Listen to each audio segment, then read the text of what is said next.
Endilikda dekret pullarining eng yuqori miqdori cheklab qo'yildi. Demak, avvalgi tartib qanaqa edi?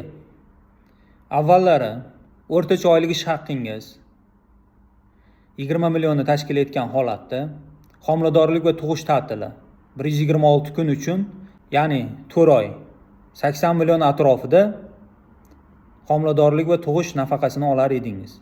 O'zbekiston Respublikasi Vazirlar Mahkamasining aholiga davlat ijtimoiy sug'urtasi bo'yicha to'lovlarni amalga oshirish tizimini takomillashtirish qo'shimcha chora-tadbirlari to'g'risidagi 796 sonli qarori 4-ilovasi 32-bandiga asosan sizning oylik ish haqqingiz mehnatga haq to'lash miqdorining 10 baravaridan ortgan qismi taqdirda faqatgina demak shu belgilangan mehnatga haq to'lash miqdorining 10 baravar qismigina hisobga olinadigan, ya'ni ijtimoiy sug'urta axborot moduliga kiritilishi belgilab o'tildi.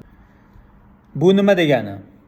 Bugungi kunda mehnatga haq to'lashning eng kam miqdori 1,271,000 ga tashkil etgan holatda 1 oylik tug'ruq hamda nafaqa miqdori 12,710,000 dan oshmasligi ko'rsatib o'tilmoqda. Shunda jami siz uchun to'lanadigan maksimal miqdor 44 million atrofida bo'lishini ko'rishimiz mumkin. Demak, siz 20 million olgan taqdiringizda oyligingiz yoki 30 million bo'ladimi?